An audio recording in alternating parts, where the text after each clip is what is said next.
మన పూర్వకాలంలో మన తాతలు కానియండి, వాళ్ళ తాతలు, వాళ్ళు తినే ఫుడ్ బట్టి వాళ్ళ లైఫ్ స్టైల్ అనేది చాలా బాగుంది అని చెప్పి అంటున్నారు. హ్మ్. అది అంటే కరెక్టేనా? అంటే ఇప్పుడు అదే విధానాన్ని మళ్ళీ న్యాచురోపతి ద్వారా కూడా మనం అలానే తీసుకురావచ్చా? ఇప్పుడు ఒక విషయం ఎట్లా చెప్పొచ్చు అంటే పూర్వకాలంలో వాళ్ళు పని చేశారు. హ్మ్. ఆ పని అనేది ఏ రకమైంది కానీ వాళ్ళు హార్డ్ వర్క్ చేశారు బాగా. ఎక్కువగా ఫార్మర్స్ ఉండేవాళ్ళు కాబట్టి వాళ్ళ పొలాన్ని వాళ్ళే దున్ని, వాళ్ళే నాట్లేసి, వాళ్ళే ఈల్డ్ చేసి అంతా వాళ్ళే చేసుకునేవాళ్ళు. ఎంత పనోళ్ళు ఉన్నా కూడా డెఫినెట్గా వాళ్ళ పని వాళ్ళు చేసుకునేవాళ్ళు. సో ఇప్పుడు ఏమైపోయిందంటే పొలం పనులు చేయడానికి కొంతమంది, ఇంకొక పని చేయడానికి నీళ్లు పెట్టడానికి ఇంకొకళ్ళు, అట్లాగా ప్రతి దానికి వేరే వేరే వాళ్ళని పెట్టుకొని పనిని తగ్గించి చాలా మెంబర్స్ని పెంచుకున్నారు. అట్లా ఫిజికల్ యాక్టివిటీ అనేది తగ్గిపోయింది. అండ్ మోర్ ఓవర్ పాతకాలంలో వాళ్ళు ఎట్లా అంటే రైస్ ఇంత విరివిగా దొరికేది కాదు. So rice was it's sacred thing and కాస్ట్లీగా ఉండేది. అప్పట్లోనే రైస్ తినేవాళ్ళు అంటే రిచ్ మెంబర్సే రైస్ తినేవాళ్ళు.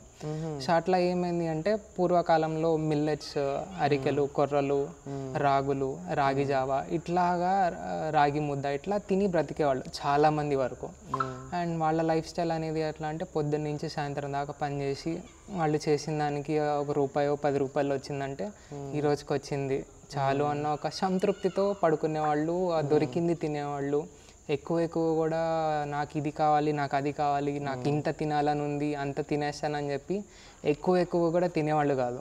They use to eat in limits, they use to work hard, they use to do physical activity and rest. This is what they had.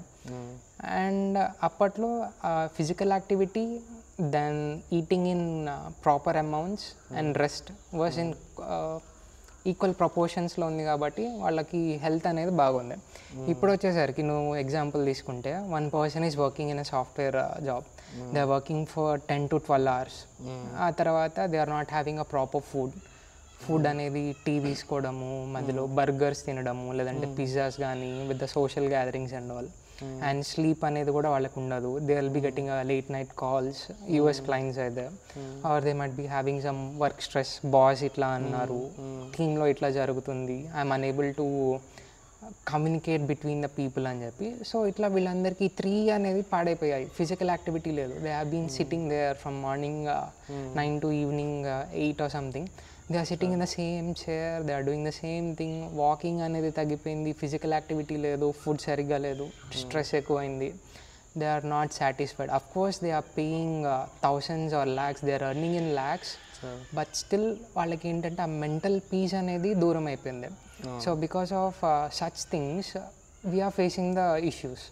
But if at all a person, IT person అదే employee కనుక వాళ్ళ work life balance అనేది for example yoga చేయగలిగి ఒక half an hour if he can include the time period for yoga and food అనేది సరిగ్గా తీసుకోవడం, maybe carriage from a home or something healthy eats క్యాంటీన్లో కనుక వాళ్ళు తీసుకోగలిగితే definitely they can be healthy. And reducing the stress anedi by practicing yoga and meditations, they can reduce their stress. And all these 3